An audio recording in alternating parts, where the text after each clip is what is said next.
اور ایران جو ہے وہ اپنے آبِ ہرمز کو سب سے بڑا ہتھیار کے طور پہ استعمال کر رہا ہے؟ Thank you for having me. I think سو جو جس وجہ سے یہ جو کانفلکٹ کی دوبارہ سے جو سٹارٹ ہوا ہے اور جو اسکرمشز سٹارٹ ہوئی ہیں جب ایرانینز نے جو ہے وہ 3 شپنگ جو جہاز جا رہے تھے ان کے اوپر اٹیک کیا ہے، اس کی وجہ یہ ہے کہ جو میمورنڈم آف انڈرسٹینڈنگ کا پیراگراف نمبر 5 یا پوائنٹ نمبر 5 ہے، اس کی انٹرپریٹیشن جو امریکنز نے لی ہے اور جو ایرانینز نے لی ہے وہ ڈفرینٹ ہے.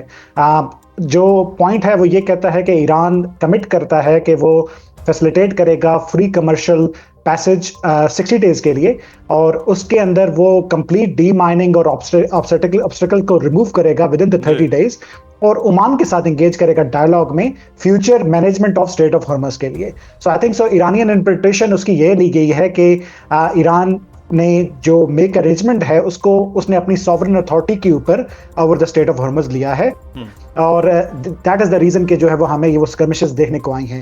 یو ایس کی انٹرپریٹیشن بڑی کلیئر ہے کہ واشنگٹن آرگیو کرتا ہے کہ ایران کے پاس جو according to the point mining clear اور جو ڈی مائننگ ہے وہ ان کے اوپر ہے، بٹ ان کو دوبارہ سے اسٹریٹ کو پری وار کے اوپر جو ہے وہ کھولنا پڑے گا under the United Nation convention of law of sea کے تحت.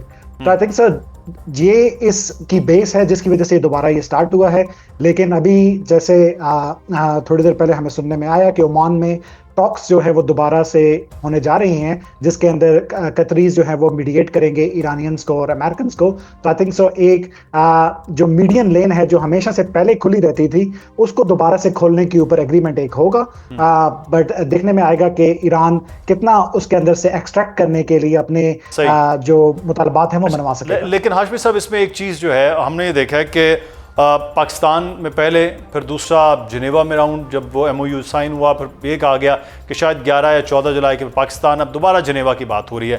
لیکن 60 ڈیز کا جو وقت تھا اس میں تقریباً 3 ہفتے تو گزر گئے، اور جو نیوکلیئر پروگرام ہے، منجمد اثاثے ہیں ایران کے، اور تیسری چیز جو آبِ ہرمز ہے.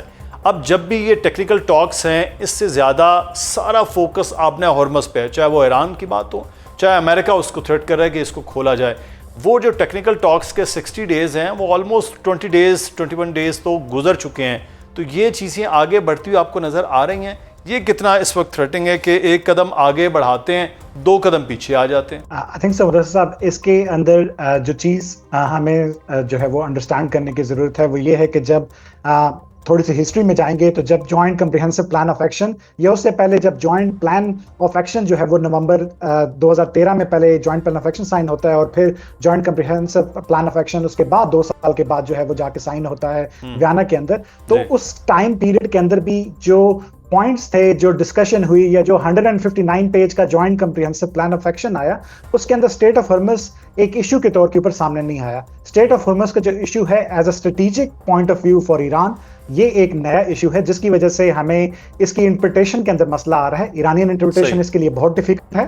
ایران اس کو اب ایز اے اسٹریٹجک لیور لیتا ہے فار جو اکنامک جو چوک پوائنٹ ہے جو پوری دنیا کا، اس کے لحاظ سے انہوں نے کر کے دیکھا ہے، اور ان کو یہ ریلائز ہوا ہے کہ وہ کتنا بڑا افیکٹ جو ہے وہ دنیا پہ ڈال سکتے ہیں. تو آئی تھنک سو کوز یہ ایک نیا پوائنٹ ہے جو پرانے پوائنٹس کے اندر اتنا زیادہ ڈسکس نہیں ہوا. پرانے پوائنٹس میں ہمیشہ نیوکلیئر انریچمنٹ ڈسکشن ہوئی ہے، سینٹریفیوجز کو جو ہے وہ دوبارہ سے ان کی ڈیگریڈیشن جو ہے وہ ڈسکس ہوئی ہے، یا جو ان کی ریڈکشن ہے وہ ڈسکس ہوئی ہے. ایک چیز ہاشمی صاحب، ایران کا موقف ہے کہ جو جہاز گزر رہے ہیں ہرمز میں وہ ایرانی پانیوں سے گزریں، نہ کہ عمان کی طرف سے وہ گزریں. تو اب یہ عمان، عباس عراقچی نے اب عمان کو دورہ بھی کیا کہ دونوں مل کے ممالک جو ہیں وہ اس چیز کا وہ کر لیں. یہ جو بار بار اس پہ حق ملکیت جو انٹرنیشنل شاید سمندر ہے یا جو ایرانی ملکیت میں ہے، اور وہ سارے کارگو جہاز ہیں، کمرشل جہاز ہیں، ان کا وہاں سے گزرنا، یہ ایران کے موقف کو کمزور کرنا یا ایران کو مزید باقی ممالک کے لیے تھریٹن جو بنا رہے ہیں وہ ان کے لیے اپنے لیے مشکل نہیں ہوگا؟ جی بالکل مشکل ہوگا. آئی تھنک سو کوز